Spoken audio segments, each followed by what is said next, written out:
In this video, I am going to show you exactly how we paint ceilings and also share with you a little trick that we use that saves us time and even materials. Hi, my name is Remy Boudreau, licensed painter, color consultant, owner of Expressions Painting, and founder of Expressions Painting University. Now onto the ceilings. I'm going to let the footage roll and add some information as I go to provide you as much value as I can in a short amount of time.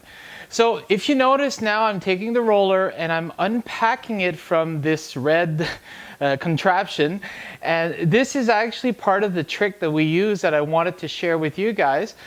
Since basically at the end of a project when we are painting ceiling, instead of washing the roller or throwing it out, we actually load it up with paint and then wrap it in plastic. Now, in my case, what you're seeing, the orange, that's actually me being overly cautious and adding a bunch of tape on that because the equipment that I have is not the main kit that we use on jobs with clients. So it's typically Gino's equipment. And so what happens is my roller may only be used again in a month or two or something like that. So I use extra precaution to make sure no air goes into where the paint is to make sure it stays moist and not start to dry. But basically, that's the idea, is instead of starting a new job with a brand new roller, then having to load it up again, what we call priming the roller, which takes quite a bit of time, especially on the thicker woven rollers like we use for ceilings. So basically, that ends up being more efficient because as soon as we put the roller onto the roller cage and put it in the tray, we're ready to go. And we already have a fully primed roller ready to start applying an equal amount of paint from the first roll onto the ceiling. Okay. Now, I touch on this basically because this is a key. Well, actually, before getting into that, I'm going to first start because as you'll notice there, I'm actually touching the repairs that we've done first, a quick coat of that, what we call priming. And so if there's any repairs onto the ceilings, that's the first thing we'll do is we'll spot prime those just like we would on the walls or on trims or anything. So that first layer just ensures that by the time we put the final coat, everything is nice and even, because when we're talking about repairs, the first coat really absorbs in the first coat of paint or primer really absorbs into the repair.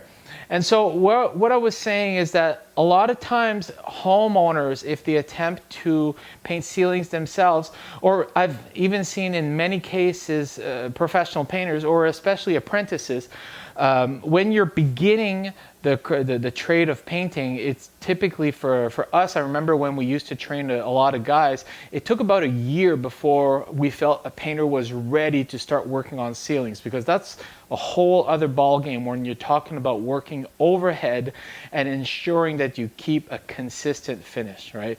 Now, in the bedroom that I'm demonstrating as we go, this is a stuccoed ceiling, so it's a lot more forgiving if you are not a professional. But when we're talking about painting a smooth drywalled ceiling or plastered ceiling, when it's smooth, then of course the finish is really important. And one of the most common mistake we see is people, first of all, maybe not having a thick enough roller. So in our case, maybe some painters will cringe out there hearing this, but we are actually using an 18 millimeter or 3/4 inch nap. And this is a woven nap, like the traditional rollers.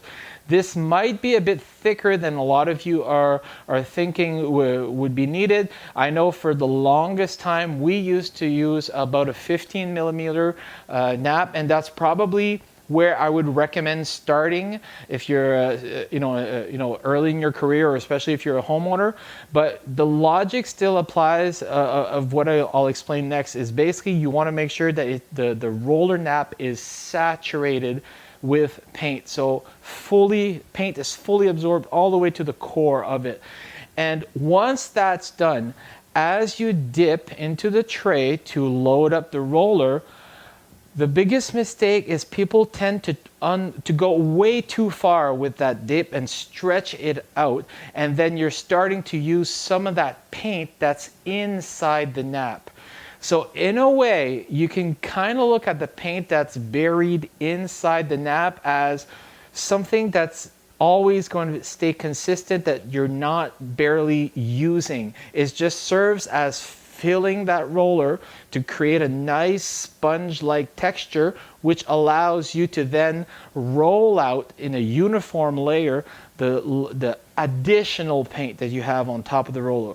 So you're going to use a little bit of the surface going into the nap a little bit, but not a lot. So if you look at how I'm dipping and then how far I'm going with the roller, hopefully this will kind of give you an idea of how much distance you can do with rollers. But I do have plans of recording a video where I'll be demonstrating how we paint a ceiling when it's a flat drywall ceiling. So if that interests you, stay tuned or subscribe to be sure to be notified when that video comes out.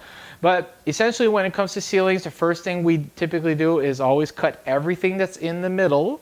So light, vents, things like that. And as you notice, we don't need to take down the light fixtures, especially when we're talking about repainting the same color. Now, in my situation here, honestly, I probably would not have needed to paint the whole ceiling because the area where I did the repair is kind of like on the lower section of the ceiling. So I easily could have just stopped at the corner there. But for the purposes of demonstrating, I thought I'd just go ahead and paint the whole ceiling. And now as it relates to the edges, the perimeter of the ceiling, when it's a small room like this one, basically you can tend to do both ways. So I'll demonstrate the first half of the room where you first cut in with the brush and then go in with the roller. Now the only thing is, if you're going to cut in first, you typically need to make sure that you're not going to hit the wall with the heavy nap roller and leave all sorts of ridges against the wall. If that does happen, then just brush it out after. But that's kind of why typically especially when it's smaller bedrooms like this, I tend to prefer to actually roll out first, tight against the wall, and then immediately after brush it out before the paint has a time to dry. And by doing that, it actually makes it a little bit more efficient. So if you are comfortable with this, then that's probably a good technique. You can roll out tight and then go around with the brush and spread out to make sure that the corner where the ceiling and the wall meet is nice and even. Because if you don't brush it out and you just leave the roller, then you might have some weird uneven bumps and ridges, which when will be time to cut in the walls and trying to make straight lines, is going to make it more difficult. So by doing this properly, fading out nicely the edges, making sure it's nice and smooth and all the little crevices are filled in. See, paint, I wouldn't say that paint fills in gaps in the same way as caulking does, but if we're talking about a tiny gap, the paint does have the ability to fill in just a little bit stuff that would have maybe been way too small for the caulking, right? So by having that nice, smooth finish, it makes for a much higher quality end result when it's all said and done and you go and do the cutting in. So essentially, this is it. That's about what it entails, especially when we're talking about a stucco ceiling. When we have a stucco ceiling, basically you can apply the paint a lot thicker than you would for a regular drywall. So in this case, one application after the primer is more than enough. It makes the whole thing look really, really nice, smooth, and the texture of the stucco. Even if you had left roller ridges or things like that, it wouldn't have mattered. So in this situation, the stucco, much easier if you want to practice on.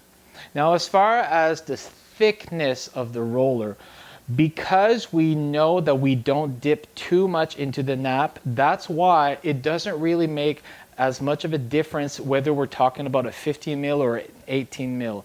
But the reason why we prefer the 18 mil is because it's a little bit thicker, so it absorbs a little bit more of the pressure when you're rolling. So it's actually harder to leave ridges this way. So By us using an 18 millimeter, because we are professionals and we've been doing this for a while and we know what we're doing, we are able to be more efficient and leave a higher quality finish by using this roller. So it may not be for everyone, but if you've never tried it using the information from this video, maybe that could be some help for you to increase your efficiency and productivity.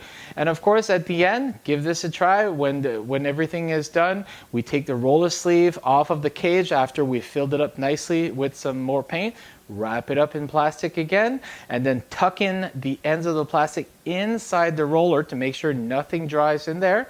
And then that roller is ready for the next job. So no need to purchase new rollers for every project, and no need to purchase, but to waste time priming that roller at the beginning of the job, causing you to have maybe a little section that's not quite as thick with paint than the rest. So better quality and less money. So hopefully this helps, and be sure to tune in next time where we're going to be talking about how we paint baseboards and frames.